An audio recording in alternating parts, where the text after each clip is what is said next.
Akkam jirtan kabajamtoota hordoftoota keenya Oromiyaa Viijin Miidiyaa irraa oduu saatanaaf qabannee dhufne isin biraan geenyaatiin matootii dursineeti jalqabna. Walta'iinsi humnoota kaaba Itoophiyaatti jijjiiramaa jiru ifataa jiraachuu Aljaziiraan gabaase. Gabaasni Aljaziiraa kun TPLF milishaa faannootii fi mootummaan Eertiraa sarara waraanaa haaraa kaaba Itoophiyaa keessatti diriirsaa jiraachuu addeesseeti jira. Wallotti haleellaa humnoonni faannoo konkolaataa irratti raawwataniin lubbuun namootaa dabarte. Haleellaa kanaan namoonni nagaa hedduun madaa'uunis maddeen mirkaneessaniiti jiru.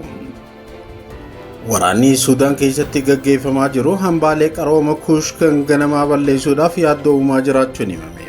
Hambaalee calaqqee seenaa Afrikaa bahaa ta'an irratti balaan baduu aggaamameeti jira.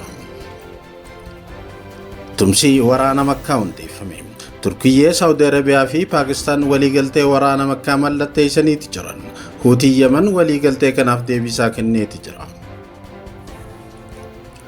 Abdiin banamuu Hormuuz haphachuurraa kan ka'e gatiin boba'aa deebi'ee ol ka'uu jalqabe. Gatiin gurgurtaa aksiyoonaa immoo gad bu'aati jira. Kanneen ja'an matootii oduu har'aati. Gara bal'inaatti achi ce'an.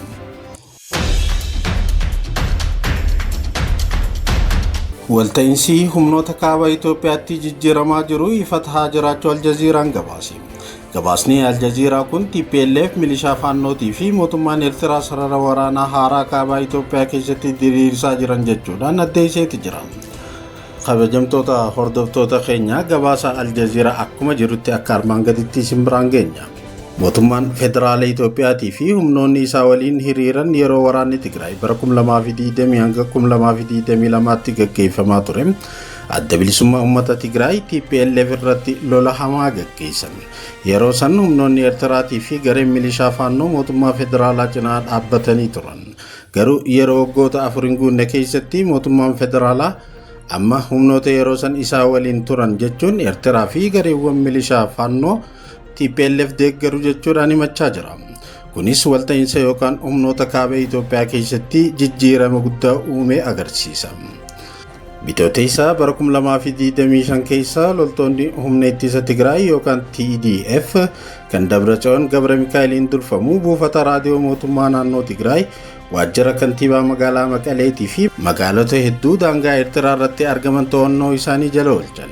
Isaan keessaa kutaalee naannoo Siyaartii fi magaalaan Addigiraat jechuunis akka Africa Center for Strategic Study ibsetti magaalaa guddoo lammaffaa naannoo Tigraay keessatti argamtu qabaman.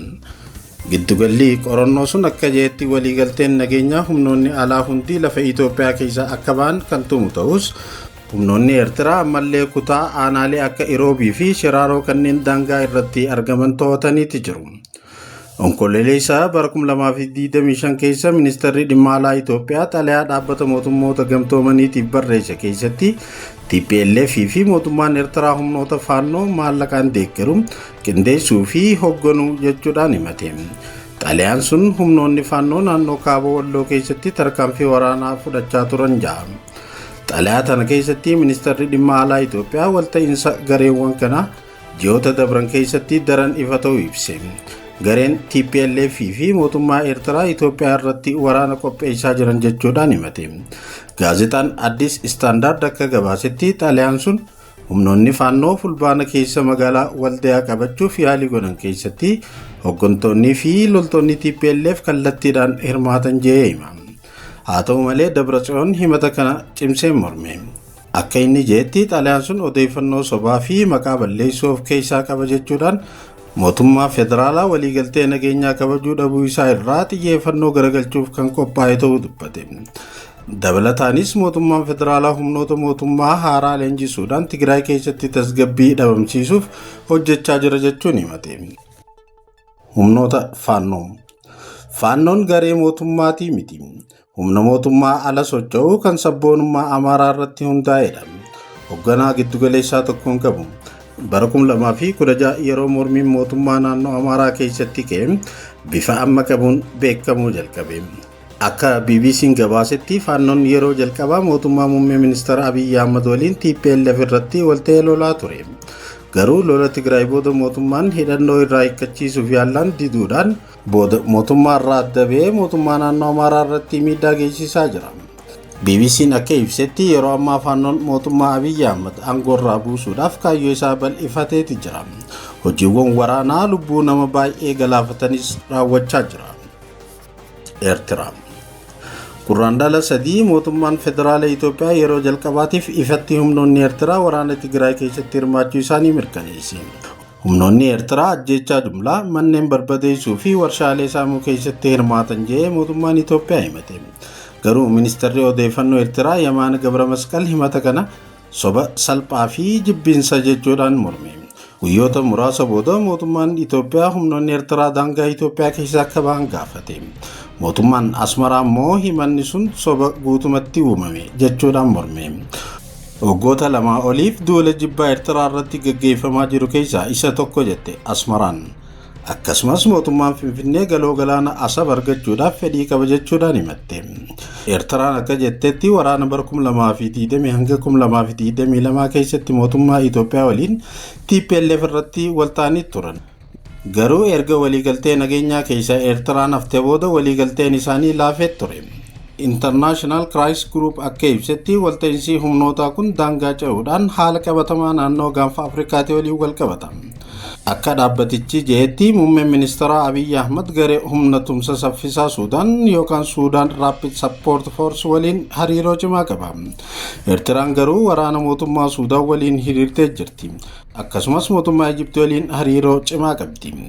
Ijiptii immoo mormii bishaan laga Abbayyaa yookaan Naayil irratti mootummaa Itoophiyaa waliin wal dhabdee keessa jirti. Jalqabbii torbee kana lolli mootummaa federaalaa fi TPLF gidduutti dhiha Tigraay keessatti deebi'ee ka'e. Gareewwan lameenuu eenyutu waraana jalqaba jechuudhaan walimachaa jiru. Wallootti haleellaa humnoonni faannoo konkolaataa irratti raawwataniin lubbuun namootaa dabarte. Haleellaa kanaan namoonni nagaa hedduun madaa'uunis maddeen mirkaneessaniiti jiru. Walloo kibbaatti haleellaa konkolaataa irratti raawwatameen namoonni 5 ajjeefaman.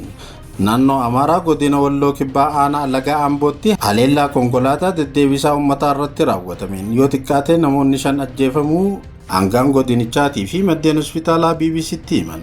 Hoogganaan nageenya godinichaa Koomishinar Zallaqaa Allabbaachoo imaltoota konkolaaticha keessa turan keessa namoonni 3 haleellaa saniin battalumatti lubbuun dabruu BBC'tti himeeti jira. Hojjetaan hospitaalaa Aqaastaa nageenya isaatiif jecha maqaa isaa akka hin caqafamne gaafate. Namoota miidhamanii gara hospitaalichaa dhufan 5 alatti namni tokko immoo erga lubbuun dabre booda hospitaalicha dhufuu himan. Koomishinartichi finxaaleeyyii jechuun kan ibsan hidhattoonni faannoo naannichatti namoota nagaa irratti miidhaa geessisaa jiraachuu dubbatan. Aangaan kun sababa ajjeechaa kanaa yoo ibsan jibbaa uummatarraa qaban erga jaaniin booda hawaasa naannichaa shororkeessuudhaaf gocha raawwatanidha jechuun itti dabale. Haleellaan kun roobii ganama sa'aatii takkaa fi walakkaa hanga sa'a 2 gidduutti raawwatamuu kan himan hoogganaan nageenyaa godinichaa. Konkolaataan minibaasii jedhamuudhaan beekamu kun gannateerraa gara Aqaastaa imalaa turuu eere. Minibaasiin kun imalarra osoo jiruu haleellaan erga irratti banameen booda namoonni 3 battalatti yoo du'an namoonni 5 immoo miidhaan irra ga'uudhaan hospitaala seenuu qondaalli nageenyaa kun BBC'tti himeeti jira. Erga hospitaala ga'anii booda namoonni 2 lubbuudhaan kan dabran waan ta'eef lakkoofsi namoota sababa haleellaa kanaatiin du'anii gara 5tti guddateeti jira. Naannoo Amaaraatti waraanni hidhattootaa fi qaamolee nageenya mootummaa gidduutti deemu amma waggaa 3 caalaatti jira. Dhaabbileen mirga namoomaa sababa wal waraansa naannicha keessatti deemaa jiru kanaatiin ajjeechaan murtii malee miidhaan lammiilee nagaa irra ga'u, hidhaan seera maleetii fi yakki gudeeddii mancaatii fi saamichi qabeenyaa akka raawwatamaa jiru ibsu. Kana malees rakkoo nageenyaa naannicha keessa jiru kanaan wal qabatee yeroo adda addaatti konkolaattotaa fi imaltoota irratti haleellaan yoo ga'u ni dhaga'ama jechuudhaan BBCtu gabaase. Waraanni Suudaan keessatti gaggeeffamaa jiru hambaalee qarooma kuush kan ganamaa balleessuuf yaaddoo uumaa jiraachuun himame. Hambaaleen calaqqee seenaa Afrikaa bahaa ta'an irratti balaan baduu aggaamameeti jira. Waraanni Suudaan keessatti deemaa jiruu fi cirrachi kuufamaa jiru piraamidoota qarooma Maroo'ee uummata kuush durii yaaddoo keessa galchuun gabaafame. Waraanni Suudaan keessatti gaggeeffamaa jiru nageenya piraamidoota qarooma Maroo'ee durii kan dhaabbata barnoota saayinsii fi aadaa gamtaa mootummootaa yuuniskootiin hambaalee addunyaa jedhamee galmeeffame akkasumas bobboca isaa kan qaraa fi addateen beekamu sodaa keessa galchee jiraachuun gabaafameeti jira. Kunis hojiileen kunuunsaa fi eegumsaa guutumaan guututti dhaabbachuu isaatiini. Bakki kun sigigaachuu fi manca'iinsa guddaadhaaf saaxilamuu danda'a jechuudhaan hayyuun arkeoloojii Muhammad Suleymaan akeekkachiiseeti jira. Bakki qarooma durii Maroo'ee magaalaa guddittii Kaartum irraa gara kaabaatti kiiloomeetira 200 fagaattee kan argamtu yoo ta'u, piraamidoota 200 ol kan dhaloota Kiristoos dura bara 800 fi dhaloota Kiristoosiin booda bara 350 jidduutti akka awwaala mootota mootummaa Kuushitti ijaaraman of keessaa qaba. Cirrachi piraamidoota gubbattii fi keessumattuu iddoowwan sagadaa yookaan manneen qulqulluu keessa garmalee kuufamee jira. Piraamidoonni kunniin garmalee manca'aniiti jiru, dhagaawwanis harcaa'uu eegalaniiti jiru jechuudhaan Mustafaan dabalataan dubbateeti jira.